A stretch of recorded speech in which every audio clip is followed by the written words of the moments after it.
2012 সালে প্রথমবারের মতো আইপিএল শিরোপা অর্জনে সক্ষম হয় কলকাতা নাইট রাইডার্স।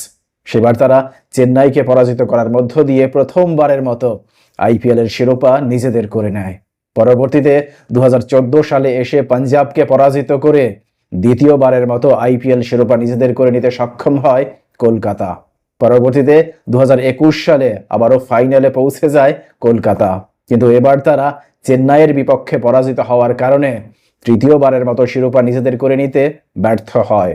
অন্যদিকে হায়দ্রাবাদ 2016 সালে প্রথমবারের মতো আইপিএল শিরোপা নিজেদের করে নিতে সক্ষম হয়েছিল। সেবার তারা বেঙ্গালুরুকে পরাজিত করার মধ্য দিয়ে প্রথমবারের মতো আইপিএল শিরোপা নিজেদের করে নিয়েছিল। পরবর্তীতে সুযোগ এসেছিল 2018 সালে আবারও দ্বিতীয়বারের মতো আইপিএল শিরোপা নিজেদের করে নেওয়ার জন্য, কিন্তু 2018 সালে তারা চেন্নাইয়ের বিপক্ষে পরাজিত হওয়ার কারণে দ্বিতীয়বারের মতো আইপিএল শিরোপা নিজেদের করে নিতে সক্ষম হয়নি।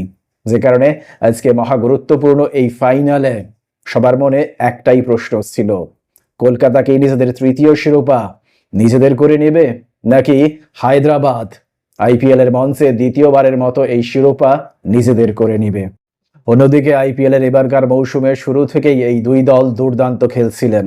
বিশেষ করে পয়েন্ট টেবিলের 1 নম্বর আসনে অধিষ্ঠিত ছিল কলকাতা এবং পয়েন্ট টেবিলের 2 নম্বর আসনে অধিষ্ঠিত ছিল সানরাইজার্স হায়দ্রাবাদ। যে কারণে সকলেরই প্রত্যাশা ছিল উত্তেজনাপূর্ণ একটি ফাইনালের, কিন্তু আদতে উত্তেজনাপূর্ণ ফাইনাল তো দূরের কথা, ফাইনালটি হলো রীতিমতো এক পেশে। আজকে গুরুত্বপূর্ণ এই ফাইনালে হায়দ্রাবাদকে রীতিমতো বিধ্বস্ত করল কলকাতা। 18.3 ওভারেই সবকটি উইকেট হারিয়ে কলকাতার বিপক্ষে মাত্র 113 রান করতে সক্ষম হয় হায়দ্রাবাদ। দেখুন, আজকে শুরু থেকেই কলকাতার প্রায় প্রত্যেক বোলার দুর্দান্ত বোলিং করেছেন।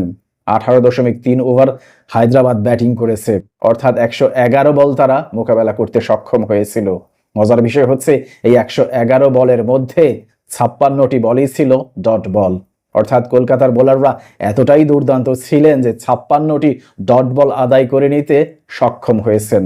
এমনকি ইনিংসের 16তম ওভারে সুনীল নারিনের করা সেই ওভারটিতে যদি একাধিক ক্যাচ নিতে পারতেন কলকাতার ফিল্ডাররা, তাহলে কিন্তু হায়দ্রাবাদ 100 রানের নিচেই অল আউট হতে পারত। যদিও পরবর্তীতে শেষ পর্যন্ত 18.3 ওভার ব্যাট করে 10 উইকেট হারিয়ে 113 রানের একটা পুঁজি দাঁড় করাতে সক্ষম হয়। পরবর্তীতে 114 রানের জয়ের লক্ষ্যে ব্যাট করতে নামার পর শুরু থেকেই ইতিবাচক ক্রিকেট খেলতে থাকে কলকাতার উদ্বোধনী ব্যাটাররা। যদিও বা 11 রানের মধ্যেই দলীয় উদ্বোধনী ব্যাটার সুনীল নারিনের উইকেট হারায়, কিন্তু ওয়ান ডাউনে নেমে ভেঙ্কাটেশ আয়ার রীতিমতো তাণ্ডব চালান। ভেঙ্কাটেশ আয়ার আজকে দুর্দান্ত ব্যাটিং করেন এবং শেষ পর্যন্ত 26 বল মোকাবেলা করে 52 রানে অপরাজিত থাকেন। অন্যদিকে উদ্বোধনী ব্যাটার রহমানুল্লাহ গুরবাজ দায়িত্বশীল এক ইনিংস খেলেন। যদিও রহমানুল্লাহ গুরবাজ নিজেকে হতভাগা ভাবতেই পারেন, কারণ ফাইনালের মতো গুরুত্বপূর্ণ একটা ম্যাচে আলট্রা এজ এবং ডিআরএস অকেজু থাকার কারণে দুর্ভাগ্যবশত তাকে এলভিডব্লিউর শিকার হতে হয়। এলভিডব্লিউ হওয়ার আগে 32 বল মোকাবেলা করে 39 রানের একটা কার্যকর ইনিংস খেলেন। পরবর্তীতে দলীয় অধিনায়ক শ্রেয়াস আয়ার ব্যাটিংয়ে নামার পর 3 বলে 6 রানে অপরাজিত থাকার মধ্য দিয়ে 10.3 ওভার মোকাবেলা করেই 8 উইকেটের একটা দুর্দান্ত জয় করায়ত্ত করে কলকাতা নাইট রাইডার্স। অর্থাৎ 57 বল বাকি থাকতেই জয়ের বন্দরে পৌঁছে যায় কলকাতা। সেই সঙ্গে আজকের এই জয়ের মধ্য দিয়ে আইপিএলে তৃতীয়বারের মতো শিরোপা অর্জন করতে সক্ষম হলো কলকাতা।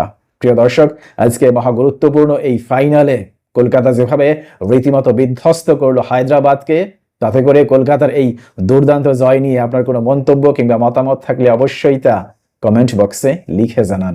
ভালো থাকবেন সবাই, আল্লাহ হাফিজ।